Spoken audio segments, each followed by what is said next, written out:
75 anos da Federação Portuguesa de Golfe. Um podcast por Miguel Franco de Sousa. A Federação Portuguesa de Golfe foi fundada em 1949 pela mão do Oporto Golf Club, Clube de Golfe de Miramar, Clube de Golfe de Estoril e Lisbon Sports Club. Este ano comemoram-se os seus 75 anos e este podcast está integrado nesta efeméride. O meu nome é Miguel Franco de Sousa, jogo golfe há 40 anos, o golfe é a minha vida e a minha vida é o golfe. Hoje sou presidente da Federação Portuguesa de Golfe e neste podcast terei convidados que fazem parte da história da Federação Portuguesa de Golfe. Tenho comigo hoje uma pessoa que dedica a sua vida à Federação Portuguesa de Golfe há quase 40 anos, 4 décadas. É o português que maior prestígio goza internacionalmente. Foi membro do exclusivo General Committee do Royal and Ancient Golf Club of St. Andrews, foi presidente da European Golf Association, foi presidente das PGAs of Europe, foi tudo na Federação Portuguesa de Golfe, incluindo presidente, e poderia ficar aqui mais um bom bocado a dar a conhecer Manel Agrelos, o meu convidado de hoje. Manel, muito bem-vindo a este podcast dos 75 anos da Federação Portuguesa de Golfe, que é certamente um tema que lhe é muito querido e muito carinhoso, e gostava de começar pelo princípio. Como é que começa o golfe na sua vida? Antes de mais, obrigado por estar aqui, pá. É sempre um prazer estar com o presidente da Federação Portuguesa de Golfe. A minha vida começou muito cedo, pá. Começou muito cedo. Como miúdo, o meu pai estudou em Londres, estudou em Inglaterra e veio de lá com o vício também de jogar golfe. Era um desportista, fazia vários esportes, entre eles o golfe. E por isso nós começamos a ir ao golfe com o meu pai, como íamos para o ski. Ele também gostava de ski. Por isso vamos falar que naquela altura para o golfe era um bocado mais tarde do que é agora, porque não havia tacos, nem havia ferros para miúdos. Pá. Os ferros que havia eram os de homem cortados com uma fita à volta e por isso era preciso já ter algum tamanho para poder pegar num taco de homem mesmo cortado, não é? Consequência, eu vou falar à volta dos 11, 12 anos à volta daí. Em Espinho. Em Miramar e Espinho. O meu pai era sócio de Miramar e era sócio de Espinho. Miramar, aliás, é dos fundadores de Miramar, também, dos primeiros. A única fotografia que existe do Frank Gordon no clube, que foi o construtor, é com o meu pai. E por isso começamos a jogar. Naquela altura éramos meia dúzia de júniores no país inteiro. Em Espinho havia o Jorge Soares, o Ricardo Soares, o José Lazábal, o Manolo, o Tony Paes. Depois, um dia mais tarde, já bastante mais tarde, a Gininha e o Jorge Tromanho, pá, eu e o meu irmão. Em Miramar havia o Tonino Xavier, o Mariani, o Ramiro Magalhães, pá, o João Oliveira, pá. E a gente ia em Lisboa, era o Nuno Brito e Cunha, o Jorge Chazimel, não era o Zezinho era de tal maneira pequeno, era um miúdo, de 6 anos para aí, o Jorge Figueiredo, meia dúzia, éramos meia dúzia no país inteiro, isso é verdade. Por isso começou há muitos anos. Eu hoje estive a fazer uma pesquisa sobre alguns dados estatísticos da Federação do tempo da sua fundação. É fundada em 1949, claro, por Oporto, Miramar, Lisbon e Estoril, e estava a ver o primeiro livro de federados, e em 1950 havia 165 federados. Eu sei pelo meu pai que foi um esforço grande conseguir reunir essa gente.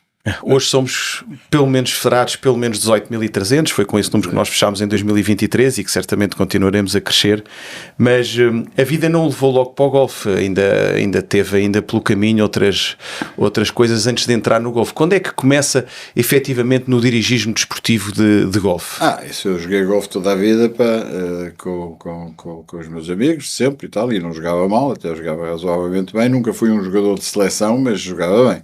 Ainda joga? Não, isso já não é a mesma coisa. Mas isto foi porque um dia o engenheiro Marcos Pinto telefonou-me e eu queria falar comigo.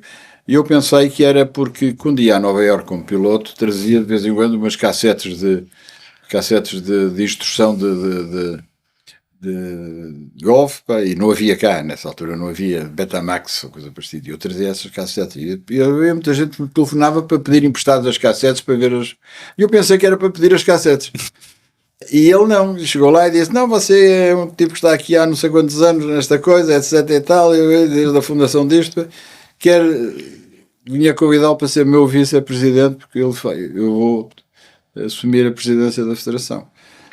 E eu aceitei, achei um desafio giro, e aceitei. E desde aí, estamos em 1985. E desde aí Exatamente. até hoje ainda não saí, pá, até logo. Por consequência, com várias funções, o vice-presidente dele, e passo a palavra dizendo que foi um grande presidente, teve os seus defeitos como todos nós temos, todos nós fazemos as coisas, mas foi um grande presidente, deu um grande salto no golfe nacional. Presto-lhe a minha homenagem aqui, gostei imenso de trabalhar com ele.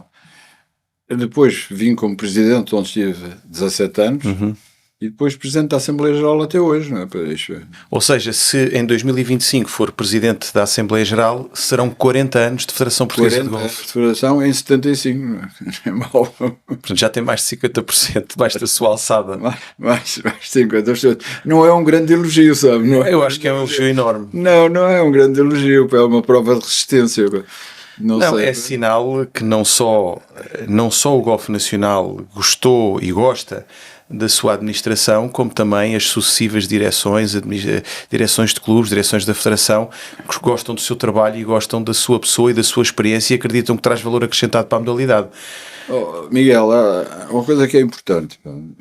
Como tu sabes, eu fiz isto sempre, tinha uma profissão, era engenheiro, era piloto na TAP, era etc. O golfe nunca foi a minha profissão, foi um desporto. E quem faz qualquer coisa por gosto, faz com certeza com paixão. E eu realmente gostei sempre imenso do golfe, gostei imenso do dirigir, interessei-me por esse fenómeno do desenvolvimento de uma modalidade que não é fácil, não é nada fácil, nada fácil. Podemos falar nisso um bocadinho mais à frente, mas não é fácil. E por isso, quem faz as coisas que gosta, eu sou feliz, eu nesse aspecto sinto que sim. Realizei-me nessa história. Tem que haver mais alguma coisa, porque as pessoas que passam por estes lugares são lugares de grande exposição, são lugares de grande desgaste.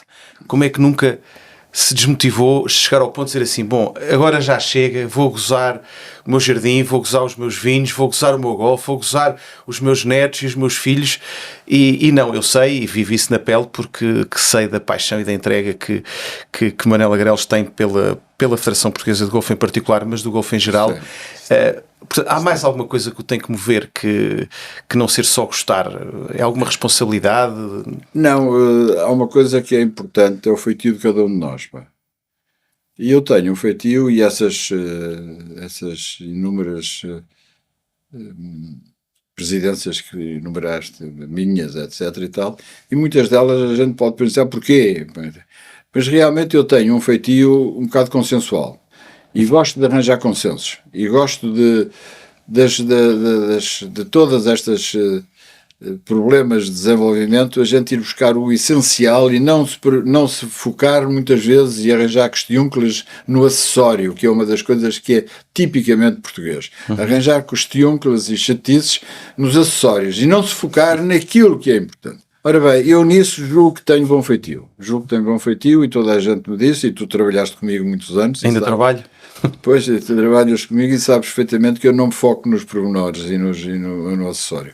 Eu gosto do essencial, tenho uma ideia na cabeça e essa ideia perdura. Por consequência, eu estou sempre à espera de lá chegar. E isso é importante. Esse facto de termos permanentemente um objetivo leva-nos aqui a um projeto que eu acho que é muito, muito querido por parte de todos os golfistas, em particular aqueles que vivem obviamente na região de Lisboa, que é o Jamor. O Jamor foi É o meu filho. É um filho, mas foi um projeto muito difícil. Foi. E isto insere-se numa filosofia que eu tinha de desenvolvimento e que continuo a ter. De que é absolutamente indispensável ter campos acessíveis à grande maioria das pessoas. É evidente que a gente gosta imenso de ter os dunas e as quintas do lago e os monterreis e tal, com certeza que sim, isso faz parte de outro género. É muito importante haver RITs e a Violi, etc. Mas não são esses que trazem os grandes turistas a Portugal. Não é? Se calhar os hostéis têm mais gente, etc. Por consequência, eu sempre fui apologista de que campos acessíveis, e nessa altura chamavam-se campos municipais, porquê? Porque eram feitos pelos municípios. Mas, no fim de contas, campos públicos que não necessitam de grande manutenção, que não necessitem de grande manutenção, que não necessitem de grandes designs, mas que iniciem as pessoas num desporto. E depois, cada qual, conforme as suas posses, pode aumentar num clube privado, mais sofisticado, menos sofisticado, ou não, ou se permanentemente jogar nos campos públicos, como há milhares de pessoas que o fazem nos Estados Unidos, em Inglaterra, em todos os sítios, não é? Porque os seus dinheiros não lhe permitem mais do que isso. Por isso, eu tinha essa ideia e fui violentamente atacado por alguns proprietários de campos em Portugal que queriam que fossem os jogadores todos para os campos deles, e eu disse, mas isso não é possível. E, aliás, o exemplo mais convincente destes é quando apareceu o Ballesteros em Espanha, que realmente era um homem fora de série, e nós nunca tivemos essa sorte de encontrar um homem daqueles. 37 autonomias, as autonomias espanholas fizeram 37 campos públicos. Não é um, não é 9 buracos, são 37 campos públicos. E só assim passaram dos 40 mil jogadores para os 300 mil jogadores. Porque esse é o salto que é fundamental dar. O nosso salto é um salto de números, não quer dizer, se a gente aumentar 1000 jogadores, ou 500 jogadores, ou 600 jogadores, para chegarmos àquele número que eu gostaria de ter e que tu gostarias de ter, é difícil. As instalações que sejam acessíveis e que as pessoas pensem que têm um projeto que é possível na sua vida, é muito mais fácil do que pensar, está bem, isto é muito bonito o Jamor, e depois quando sair do Jamor, para onde é que eu vou jogar? Percebes? Cada vez mais, desculpa lá de tirar a conversa para este lado, que eu interessa mais falar um bocadinho sobre a experiência que tirei aos anos todos, do que propriamente a minha, o meu passado, que esse é pouco importante. O que eu estava a dizer é que o golfe tem as suas dificuldades cada vez maiores, porque é um desporto que consome imenso terreno, tem uma manutenção que, se for sofisticado em todo o campo, a manutenção é cara, e por isso, é um desporto que, sendo muito 18 buracos hoje em dia, demora muito. Há muita gente, demora muito. Isso são fatores negativos para o desenvolvimento. São fatores negativos para o desenvolvimento. Ao ultrapassar isso, e o Miguel sabe perfeitamente, quando eu disse isto numa sessão da EGA, da Associação Europeia em Lisboa, que o golfe tinha de ser mais fácil, mais rápido e mais barato. Quer dizer, para ser realmente muito mais desenvolvido nos próximos tempos. E é verdade, e eu julgo que é verdade. Como é que lá se chega? Não é fácil. Não é nada fácil mudar as... Que vão diminuir o número de buracos, não tenho uma dúvida. Não vai ser no meu tempo, já não vou ver. Não sei se tu terás essa oportunidade, porque são muitos campos em que é preciso mudar, como diz o Jack Nicklaus, os arquitetos de golfe transformarem os 18 buracos em 3 grupos de 6 para que a volta convencional seja 12 buracos. E não é por acaso, Miguel, que o match entre o McIlroy e o Tiger Woods contra o Justin Thomas e o Spieth era 12 buracos. Quer dizer, o cartão foi feito com 12 buracos, 6-6. Não foi por acaso, quer dizer, não foi por acaso. Por isso, acho que é preciso resolvermos esse problema. É preciso resolvermos. O golfe tem esse problema, porque onde é que se arranjam 50 hectares para fazer um campo de golfe aqui à volta de Lisboa? Quanto é que isso custa? Quanto é que transportes é que há para esses sítios, etc. Como é que é possível massificar, eu não digo massificar, mas pelo menos implementar muito o número de pessoas que jogam? É difícil, muito difícil. Agora, mas não é impossível, não é? Vê no Jamor? O Jamor foi a primeira pedra, e o Miguel assistiu, tu assististe isso completamente, a luta que foi por causa disto. Inclusive, tive pessoas que me diziam, não vou dizer nomes, que a Federação não devia fazer um campo de golfe, mas devia subsidiar os green fees dos jogadores nos outros campos de golfe. E que era uma concorrência desleal. Era uma concorrência desleal, quando, no fim de contas, aquilo não se chama campo de golfe, aquilo é um centro de formação, graças a Deus, muito bem mantido, etc. Sente orgulho naquele espaço? É fácil. Ainda ontem lá estive a jogar.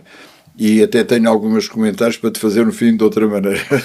Alguns comentários, mas aquilo sinto imenso orgulho e o trabalho que aquilo deu foi terminado, porque aquilo, inclusive pessoas têm alguma influência neste país, disseram que tu nunca vais ser capaz de fazer o Jamor, porque havia muita gente contra. Eu ouvi isso. Mas fizemos, Miguel, e tu também estás metido no projeto, Fizeste também metido no projeto comigo, pá. O Zé Filipe Nobreguedes, pá, foi das pessoas que mais me ajudou e que eu tenho a maior saudosa memória dele, pá, grande amigo, pá, e que lhe devo, sei lá o quê, pá, nesta luta que eu tive sempre com as pessoas. Mas hoje em dia julgo que não há críticas. Hoje em dia toda a gente percebe. Ainda ontem lá fui e com as pessoas com quem fui jogar disseram que ficavam espantadas porque aquilo estava cheio, não é? Cheio, e aquilo está cheio de gente. De manhã à noite. De manhã à noite. O que é que era preciso? Era preciso mais 4 ou 5 daqueles. Era preciso mais 4 ou 5 daqueles. E nessas suas visitas regulares ao Jamor, que não são apenas semanais nem quinzenais, são provavelmente 3 a 4 vezes por semana, começa a notar um tipo de jogador de golfe já diferente daquele que nós tínhamos há pouco tempo atrás? Sim. Bastante. Todo tipo de jogador, aliás, vejo aqueles críticos que eram críticos, agora vão lá todos bater bolas e jogar, etc. E tal, por consequência, renderam-se. E também é verdade que muitos deles disseram que não tinham bem essa ideia e que a ideia foi bem conseguida. Eu não tenho dúvidas nenhumas que foi. Nesse aspecto, julgo que uma Escola Nacional de Golfe, que era a minha ideia daquilo tudo e que tu um dia implementarás, uma Escola Nacional de Golfe é fundamental. O que é a Escola Nacional de Golfe? É igual à Escola Nacional de Ski espanhola, quer dizer, tem um modelo, tem uma matéria de ensino, tem umas classes que são feitas e a escola pode ser feita no Jamor, em Vidago ou em Vila Nova de Santo António, Lagos, o que for. Os treinadores estão inseridos no programa e por isso ensina-se da mesma maneira, tem os mesmos métodos de ensino. E tem as mesmas categorias. Se eu estiver na categoria 2 e for para Lagos, eu estou inserido numa categoria da Escola Nacional de Golfe. É essa a minha ideia que eu sempre tive ali. Aliás, o Secretário de Estado queria que eu fizesse com 18 buracos, eu disse que nem pensar. Aí era uma concorrência aos outros campos, porque já iam pessoas para fazer torneios. Aí era uma concorrência. O que era preciso era haver um campo para se começar a jogar.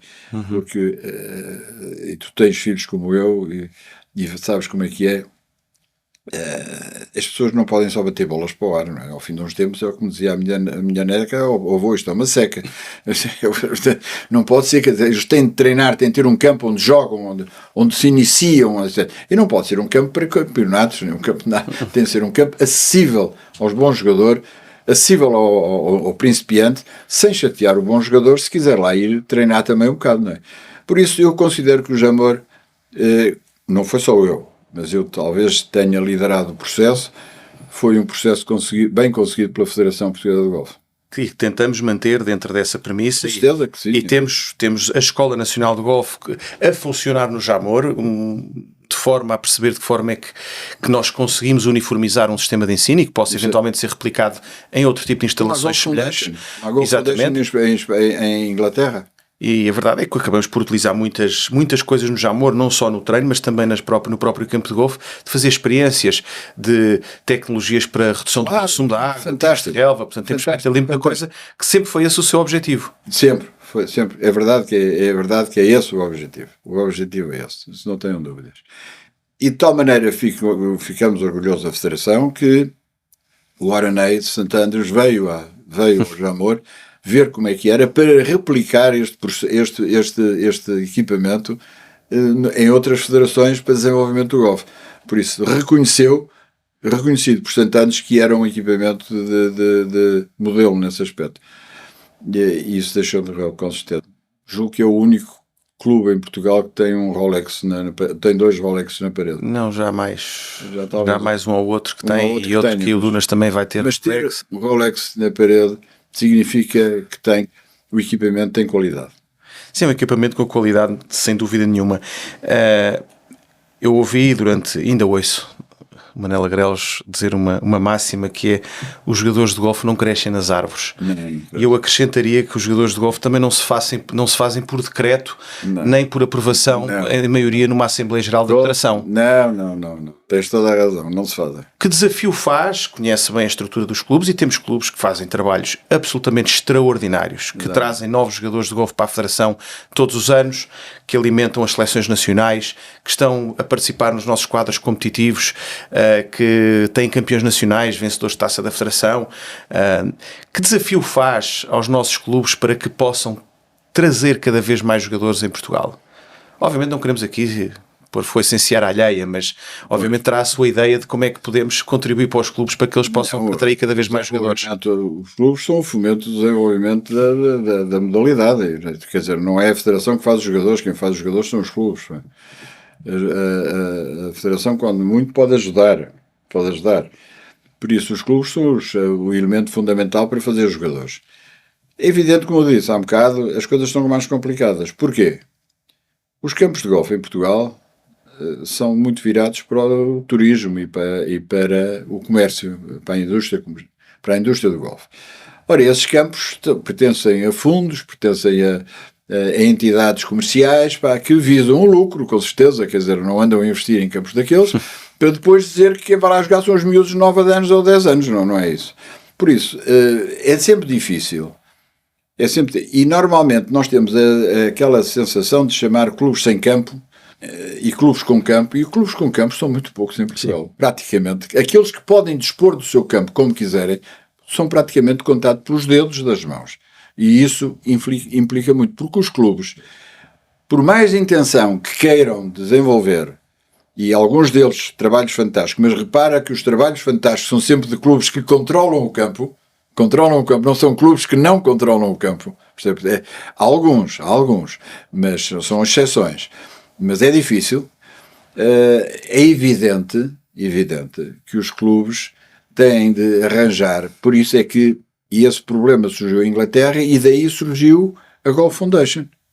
A Golf Foundation surgiu exatamente por causa deste problema que nós estamos a ter, que um dia, aliás, eu não sei se foi contigo que eu disse várias vezes, que era necessário uma Golf Foundation em Portugal, com outro nome qualquer, mas no fim de contas o quê? Todos os clubes contribuíam para uma escola grande, e então essa escola grande é que tem contratos com os clubes, tem contratos com os campos, tem contratos com as coisas, mas é uma coisa grande, não é? Que cada vez, e sabes que uma bola de neve quando começa grande, cada vez aumenta, não é? E nesse aspecto, eu acho que os clubes são fundamentais, mas é preciso ajudá-los, não há dúvida nenhuma. É preciso ajudá-los, porque senão o clube que não tem campo, como é que ele vai fazer? Sim, esse é obviamente. Existem a boa vontade dos clubes comerciais, que eu estava a querer dizer há um bocado, dos campos comerciais, que dizem com tristeza, nós deixamos jogar aqui os miúdos e tal, à segunda-feira e à terça das 9 ao meio-dia. Não interessa, da segunda-feira e à terça tem aulas, não interessa. Quer dizer, tem de jogar ao sábado e ao domingo, tem de jogar ao sítio em que tem férias, etc.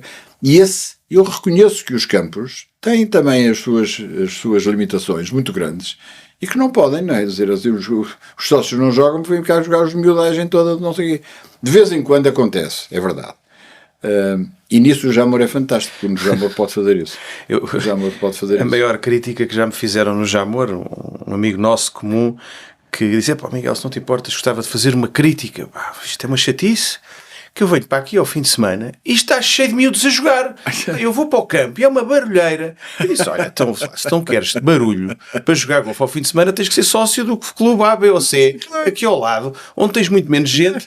Mas ali é muito caro, pois, mas é que aqui é de facto um clube onde temos muitos miúdos a jogar e a verdade é que temos a jogar regularmente 120 miúdos. Eu sei. Que estão na escola Nacional de Golfe, ainda temos mais 12 que estão no Centro de Alto Rendimento. Exatamente. E já tivemos mais de 1000 novos alunos que passaram pelo Jamor. Ainda bem. 7 treinadores. E eu rio cada vez que lá vou de satisfação para de ver. É um grande orgulho que tenho, isso é verdade. Não tenho dúvida que mais Jamores iriam certamente ajudar.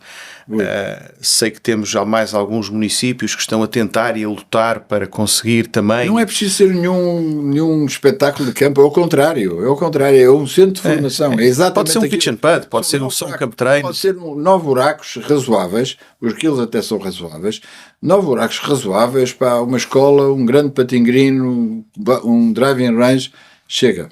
É verdade. Creio que estamos num momento positivo, obviamente que o golfe vive a nível mundial um momento positivo, Portugal não é exceção, os nossos campos de golfe estão com uma pujança que nunca tiveram, temos mais jogadores do que alguma vez já tivemos, há cada vez mais gente à procura, vamos ter que agora saber capitalizar este momento e juntar esforços. Salto de 15 ou 18 mil para 25, 30, 50, 60. Mas esse é o tal salto que eu falei há um bocado. É difícil de fazer, mas não é impossível. Mas é por outro método. Quer dizer, não é da maneira... A gente não consegue... Porque todos os desportos têm os seus problemas de desenvolvimento. Há uns que são comuns a todos, muito bem, e até o golfe, há uns que são comuns a todos os países da Europa, e depois cada país tem a sua especificidade. Nós temos aqui um golfe que é o que somos conhecidos lá fora, que é um golfe turístico, é um golfe comercial, que é do melhor que há, e é por isso que conhecem Portugal como país de golfe. Não é pelo jogador de golfe que seja um craque na modalidade, não é por aí. Ainda não tivemos essa sorte. Já tivemos mais longe. E mais perto também. Mais perto, mas da quantidade normalmente sai uma qualidade, não é? E também não se vê um grande jogador de tipo Ballesteros em França e tem 500 mil, ou coisa parecida, não é? 400 e tal mil. Mas também deu, como é que ele resolveu fazer? Aliás, não te estou a ensinar nada, mas quem ouvir sabe que o França deu o salto quando, não foi o Giscard d'Estaing que era de direita, foi o Mitterrand, resolveu resolver o problema da PAC, da Política Agrícola Comum, em que tinham de dar cabo de muito terreno em França, fazendo 100 campos a 100 francos. Não chegou a fazer os 100 campos, não fez 100 campos, mas fez muitos campos que estiveram vazios durante alguns anos vazios, sem ninguém. Muitos campos. E esses campos foram-se enchendo, hoje estão a abarrotar de gente. E fizeram mais, porque a França... E passaram de 60 mil ou 50 mil jogadores para 300 ou 400 mil jogadores. 420 mil. E 420 mil. É só isto. E eram meia dúzia. Mas quem resolveu isso foi a feitura exatamente de campos acessíveis. A proposta era 100 campos a 100 francos. 100 francos naquela altura, os francos franceses não valiam nada, era como se fosse agora 100 campos a 10 euros. É o que eu já moro, mais ou menos, 12. E há outros também. Se tivesses 10 campos, 8 campos, onde o green fee fosse o que pagas no Jamor, estavam sempre cheios. E espalhados pelo país. Muito mais fácil para os clubes, porque em Inglaterra e nos outros todos os tipos, eles vão jogar aos outros sítios, também têm contratos, que eles não lhes chamam campos, não chamam clubes sem campo, mas é o que são, no fim de contas, são iguais aos nossos. Cada clube não tem um campo. Cada clube não tem um campo. Nós temos aqui aquilo que eu costumo dizer, e de vez em quando rio-me um bocado, mas nós não temos clubes com campos, temos clubes sediados em campo. Que é uma coisa diferente. Mas nós, quando fazemos essa distinção do clube com campo e sem campo, consideramos um clube que esteja sediado num campo de golfe é um clube com campo. Mas aí é a grande diferença para os... Aqui temos as Golfing Societies. A grande diferença para o campo de golfe é porque o clube está no campo, muito bem, é como se tivesse campo, mas não manda no campo. Não manda no campo. Não faz o que quer do campo. Não põe lá a jogar quem quer jogar. Por consequência, faz uma grande diferença. Por isso é que os tipos que jogam e que jogam bem, Miramar é dono do campo, Espinho é dono do campo, lá acima o Copinha da Barra é dona do campo, Vila Moura não é dona do campo, mas tem 5 campos onde é possível. Não, e recentemente tiveram muito mais dificuldades do que já tiveram antigamente e do que vão agora voltar a ter em novas condições. Exatamente, são coisas completamente diferentes. Nem mesmo o Estoril faz o que quer do campo. Aliás, viu-se, não é? Agora com as obras e aquilo tudo, não faz o que quer do campo. Por consequência, é um problema. É um problema. Também há clubes que estão proprietários do campo e que também não têm essa preocupação, mas isso, enfim... Isso existe. Existem em todas as modalidades. Em todas as modalidades, etc. Estou a falar na generalidade. Bom, Manel Agrelo, já vamos aqui apenas com a parte portuguesa e agora vamos, se calhar, começar noutra parte igualmente interessante, que é a sua presença e o seu prestígio internacional. E já tive aqui a oportunidade de elencar alguns dos cargos que exerceu lá fora, mas como é que acontece essa sua entrada na alta roda internacional da administração do golfe? Exatamente, outra vez pelo engenheiro Marcos Pinto. Porquê? Porque quando entramos os dois para a Federação, a EGA, que tem... Professional Technical Committee. Não, era o Amateur Technical Committee. Não era o Amateur Technical Committee, que depois veio a ser Championship Committee. Esse Amateur Technical Committee tem quatro zonas, Norte, Sul, Centro e Great Britain and Ireland, e na Zona Sul, onde Portugal está incluído. O lugar de Portugal, depois do Visconde Pereira Machado, que foi também presidente da EGA, era sempre ocupado por Espanha, porque Portugal não tinha ninguém para lá mandar. E desta vez, a Federação não tinha grandes meios de coisas, mas eu era piloto na TAP E por consequência os bilhetes eram quase de borla, era praticamente de borla e não tinha problemas nenhums. E por consequência o Marcos Pinto disse: tu é que vais para lá, etc. Tens jeito para aquilo e tal, vais-te para lá. E eu fui, exatamente. Apareci um dia em Paris, com o Cocô, presidente presidente do Amateur Technical Committee. Começava a ler a ordem de trabalhos, mas a gente ficava todo espantado, mas a ordem de trabalhos era da edição anterior, era ótimo, que misturava tudo, acabava tudo, mas tinha essa graça.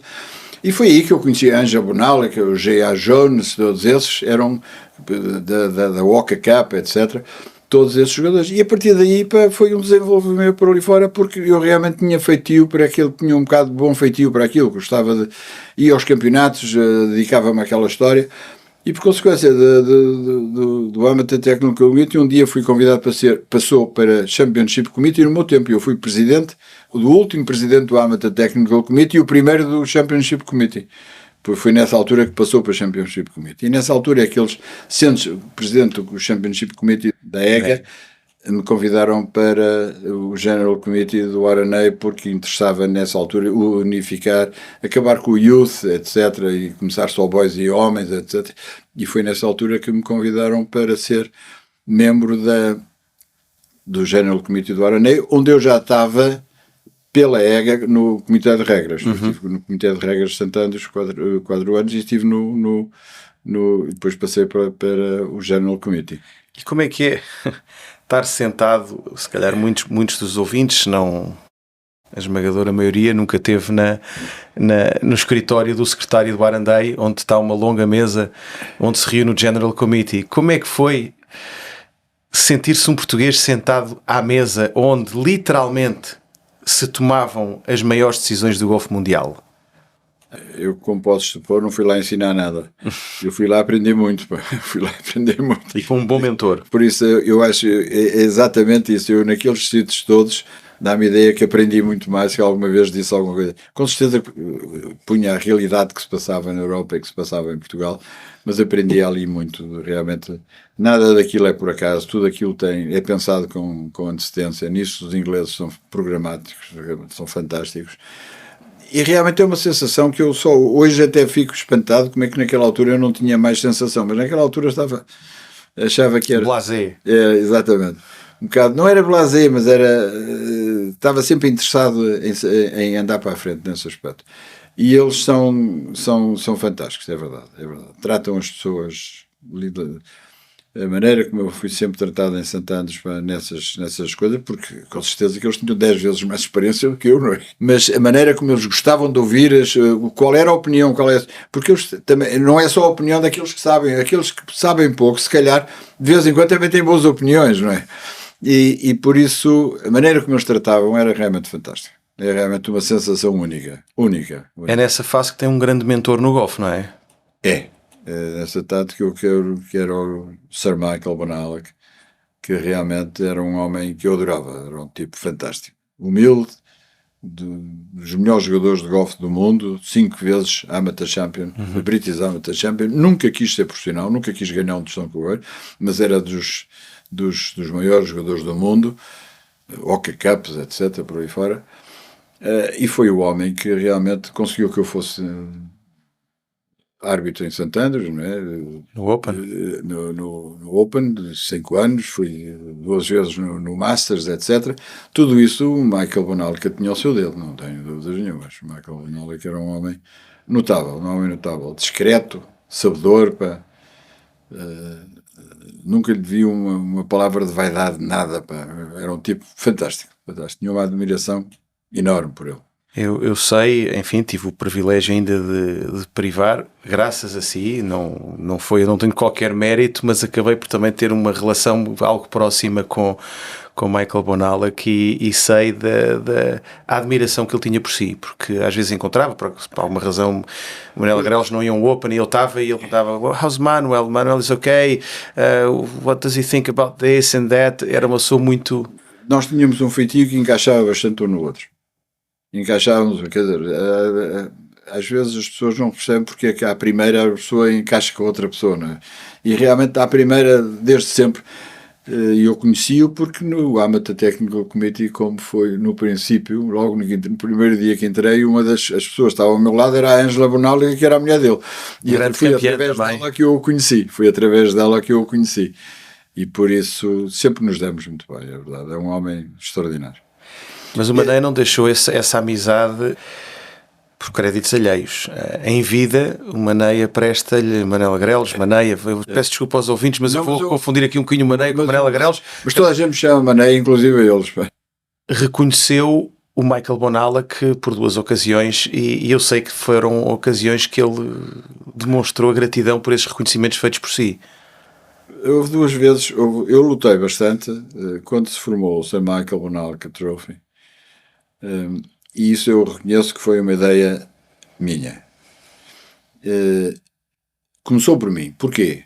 Foi no ano em que eu fui arbitrar a Santander. Não, Augusta. Augusta, exatamente, Augusta. Levava na manga a falar com o Buzz Taylor, que era o chairman do Championship Committee do United States Golf Association, para impor que a Walker Cup, que é um match entre o Great Britain and Ireland e os Estados Unidos, em amadores, se tornasse como na Ryder Cup fosse o continente da Europa contra os Estados Unidos, quer dizer, uma Ryder Cup em amadores. Quer dizer, estende exatamente o que se passou na Ryder Cup, estender a Great Britain and Ireland ao continente da Europa.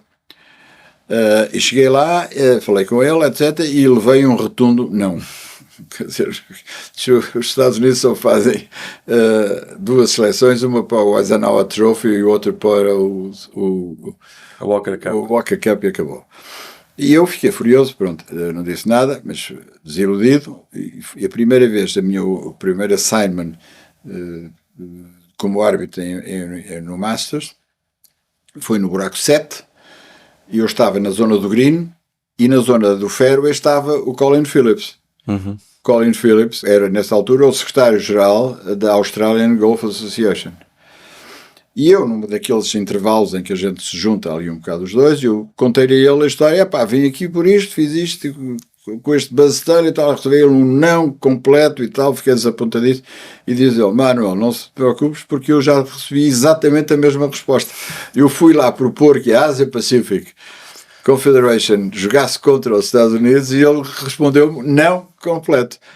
E foi na altura que olhámos um para o outro e disse, porquê é que não fazemos um match entre a Europa e a Ásia Pacífico? E ele disse, grande ideia, vamos embora. Então ele foi para a Austrália e na Ásia Pacífico propôs isso, e eu fui para a EGA e propus. E quem teve o trabalho todo indiscutivelmente foi o Johnny, o Johnny Storoyan, que era secretário-geral da EGA. Grande secretário-geral da EGA, um grandíssimo grande homem do golfe. Grande homem do golfe internacional da Suíça. Que era secretário, e começamos a trabalhar nisso. Um ano depois, e nessa altura surgiu imediatamente o problema do nome. O nome era grande. Por isso eu estava em St. Andrews, fui a St. Andrews para explicar o match, etc. Mas St. Andrews não gosta de nada que seja EGA e tal, e coisa e tal, não queria meter-se nisso, nós ajudamos, etc. E tal. E eu propus o nome do Sir Michael Bonalak, contra variedíssimos outros nomes que apareceram para serem potenciais nomes do encontro. Mas aí eu ganhei e consegui que fosse Sir Michael Bonalak. E não há melhor nome do que Michael Bonalak para dar nome. Não há melhor nome nesse aspecto. Que ele fez questão de globalizar a própria intervenção do Aranday. Ele fez questão que o golfe crescesse no mundo inteiro. Não, ele era um homem sabedor, tudo. Era um tipo fantástico. E nesse aspecto eu consegui que o nome ficasse Sir Michael Bonalak e espero que perdure. Mas não ficou por aí, porque num Bonalak Trophy, o segundo jogado em Portugal, o primeiro foi em Monterrey em 2012, se não falha a memória, depois voltámos a fazer alguns anos mais tarde no Vidago, e aí também volta a reconhecê-lo. Dei-lhe o colar de honra de membro honorário da Federação Portuguesa de Golfe.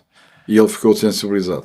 Ficou de tal maneira sensibilizado que Donald Steele, quando escreve a biografia do Michael Bonalak, aparece lá um parágrafo em que diz que Michael Bonalak diz que das muitas honras e reconhecimentos que eu já tive no golfe mundial, sem ser em competição, que obviamente ele era um competidor e gostava de ganhar campeonatos, mas dois grandes reconhecimentos foi o facto de ser membro honorário quer da Federação Espanhola de Golfe, quer da Federação Portuguesa de Golfe. Exatamente. E portanto a Federação Portuguesa de Golfe, graças a si, Manel Agrelos, e graças ao trabalho de Michael Bonalla, que está imortalizada através da biografia de uma das maiores figuras da história do golfe mundial. Não, ele merecia. E merecia porque fez muito por nós em tudo.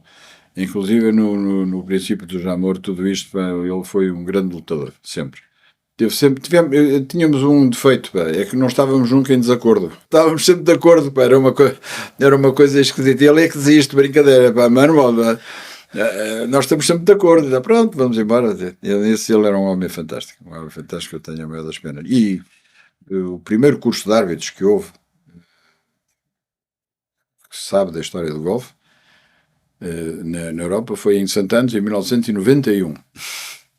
E eu estive nesse curso como membro da Associação Europeia de Golfe, não como membro de Portugal. Em Portugal não havia árbitros assim. Os árbitros eram apontados porque havia um sujeito que tinha alguns conhecimentos de regras, era o árbitro. Não, mas estive nessa coisa. E o Michael Bonalla que também esteve. Mas teve o Andy McPhee, o John Paramore, todos esses eram todos do primeiro curso. E foi por isso que eu comecei a arbitrar com o European Tour. Foi por isso que eu comecei a arbitrar. E que aí fez grandes amigos também. John Paramore. O Paramore, o Schofield, o Andy McPhee, todos esses são tipos fantásticos.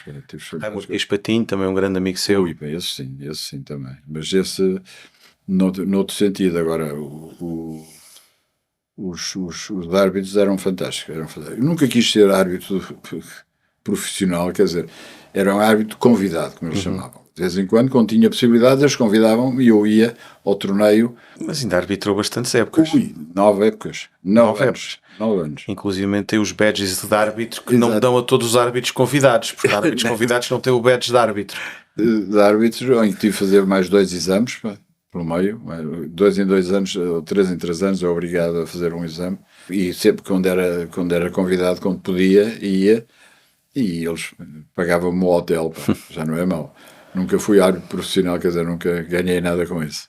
Acaba também por ser fundar o Michael Bonalla, que esse match entre a Europa e a Ásia Pacífico, e foi o capitão da primeira equipa, certo? Fui o capitão da primeira equipa. Isso foi exatamente por ter sido aí reconheço que entra bastante, não porque eu fosse um jogador emérito que tivesse a categoria de ser capitão de tão bons jogadores, mas jogava bem, razoável, já não me lembro, eram um 6 de handicap, ou coisa parecida à volta disso. Convidaram-me para ser o capitão da equipe, aliás estava no Championship Committee também, conhecia os jogadores do St. Andrews Trophy, daquelas coisas todas, e estava no General Committee do R&A, e foi uma sensação única, não há dúvidas nenhumas. Fomos a Perth, na Austrália, ganhar a Ásia Pacífico, com Justin Rose, Jimmy Donaldson, toda essa malta na equipe. No ano seguinte fui como vice-capitão do Gonzaga. No ano seguinte não, 2 anos depois, com o Gonzaga, em que fomos a Auckland, com o McEnroy, com o Rory McEnroy, com todos esses. E realmente eles eram uns miúdos fantásticos, porque eram os melhores da Europa, mas ainda em amadores. Uma genuinidade completamente diferente. Exatamente. E ainda em amadores já eram jogadores fantásticos, eram os melhores da Europa. E essa amizade, como tu já tiveste a ocasião de vez em quando, mantém-se ao longo da vida. Quer dizer, ainda hoje é giro a pessoa chegar e ter um abraço de um desses jogadores. Hoje em dia é mais difícil andar no Open e cruzarmos com os jogadores porque as coisas são cada vez mais separadas, mas quando temos Opens onde temos, e graças a Deus vamos tendo acesso a alguns sítios, andar com o Manel Agrelos ali nos backstage é muito complicado porque diria que pelo menos 1/3 do field para falar, para dizer que saudades, para quando fomos a Austrália, Valderrama, Portugal. Isso é verdade, eu tenho variedíssimas saudades. Não que eu fosse, como já disse, algum jogador nomeado, porque não era, mas porque estava metido na parte administrativa e eu gostava de ser capitão deles, isso é verdade. Aliás, como todos os portugueses, eu fui capitão da seleção de Portugal há muitos anos, de várias seleções, como tu sabes, como tu foste também, E a gente gosta sempre muito de ser capitão deles, não é? Tem sempre um enorme orgulho neles, não é? Tem sempre um É verdade, acabamos por vê-los crescer e ver em que é que se estão a tornar e que são convocados. Um enorme orgulho neles, que eles é que jogam, eles etc. Nós, no fim de contas, fazemos o melhor possível por ajudar a que eles joguem bem, não é? Eu acho que acaba um papel de um capitão num encontro destes, tem sempre há uma intervenção do capitão naquilo que é o desenvolvimento desportivo do atleta. Não, mas eu lembro-me de quando foi o primeiro match de Perth com o Justin Rose, com o Gary Wilson-Hall, que já eram Peter Hansen, que já era um craque. Lembro perfeitamente que eles sentavam-se à mesa, olhavam para mim e diziam: e agora qual é a técnica? Como é que vamos jogar? Quer dizer, eu senti pela primeira vez que tinha aqueles jogadores melhores da Europa e tinha de lhes dizer como é que íamos jogar o campo. Qual eram os buracos para arriscar? Isto é jogar em match play, não é? Qual era os buracos para arriscar, quando não era para arriscar, quando era para ir, como é que jogava, como é que não jogava. Quer dizer, eu vi-me numa situação que, ao princípio, julguei que não era possível, mas fui aprendendo e fui fazendo, falando devagarinho, mas lá consegui para andar para a frente e falar com esta gente, porque o capitão, quer dizer, eles perguntam ao capitão como é que quer que joga. Quer dizer, isto não é chegar lá, vou jogar o ferro 2. Não, agora apetece-me ser. E muitas vezes um jogador que nós nunca vimos se calhar jogar, se foi a primeira vez que ele está na equipa. Exatamente, por isso, faz uma data de voltas de treino. Sim, está bem, mas... De voltas de treino, vê quais são os parceiros dos clubes. Não se conhece o jogo do Justin Rose como se calhar conhecia o jogo do Sean Corte Real, não é? Não. Não, mas tem piada a ser capitão. Aliás, já foste capitão dos Boys, sabes? Tem piada esse desafio. Tu estás a falar com tipos que são 10 vezes melhor que tu a jogar, mas que se calhar tu, mais velho e com mais experiência, és capaz de pensar melhor. Mas é verdade, porque é uma sensação de quase incapacidade quando se começa a semana. Exato. E com uma humildade brutal temos que ir assimilando tudo. Eu tive a sorte de poder falar com Maneia. Quando ia para capitão do Jacques Leglise, eu tinha a sorte de poder falar consigo e de poder perguntar coisas.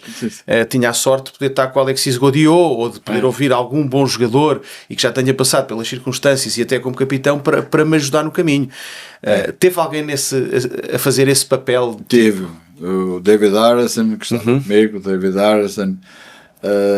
Nesse aspecto, o Colin Phillips era muito bom. Até o próprio Michael Bonalak. O próprio Michael Bonalak. Todos esses eram tipos muito bons a quem eu ia perguntando as coisas, não é?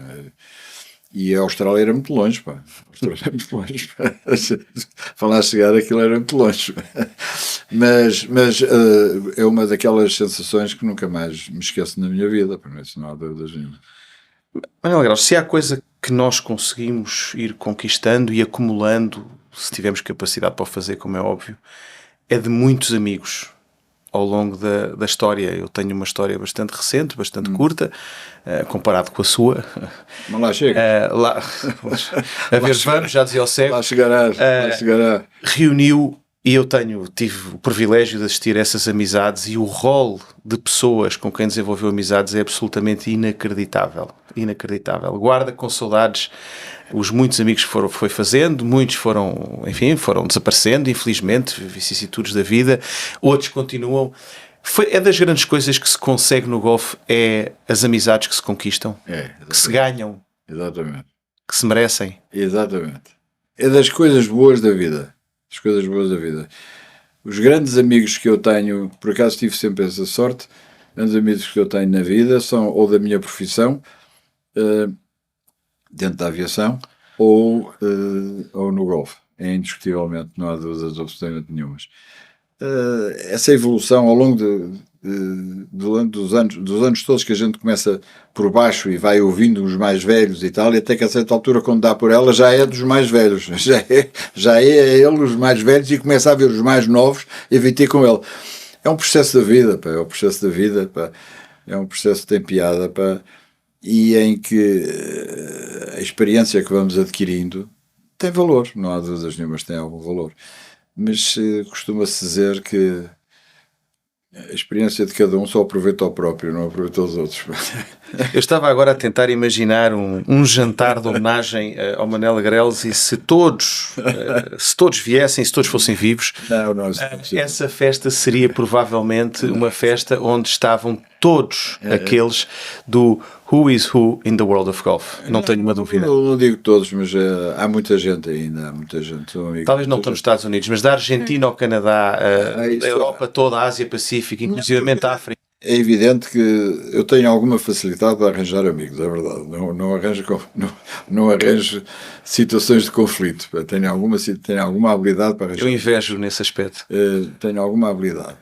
E depois foram variadíssimas as organizações. Não falamos aqui das PGAs da Europa, e não falamos aqui da FIG, que agora não era FIG, naquela altura era o World Amateur Technical Committee, que era a organização dos campeonatos do mundo, tudo isto.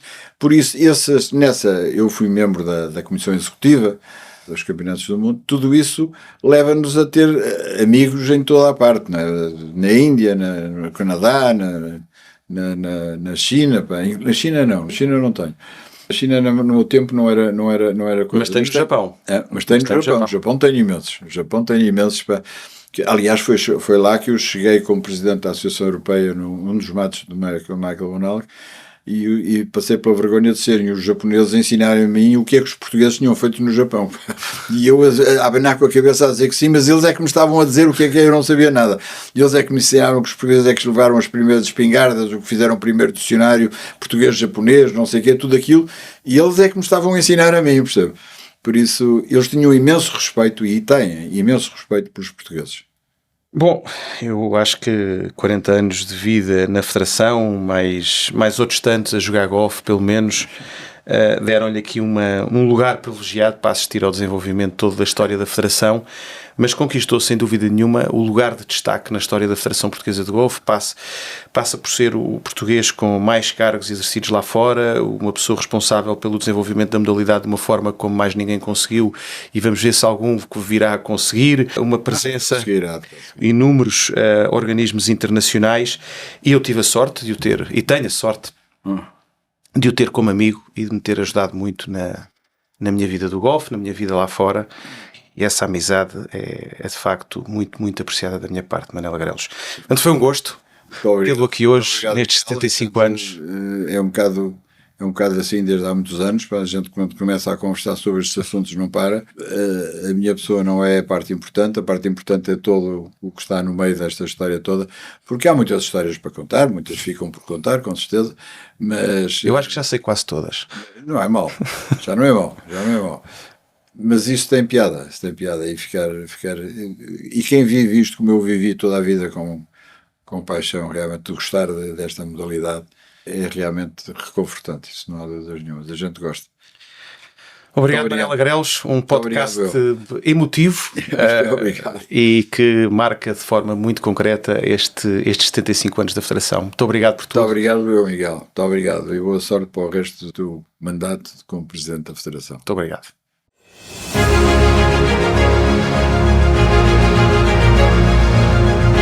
Este podcast teve o patrocínio do Banco BPI e da Vanguard Properties.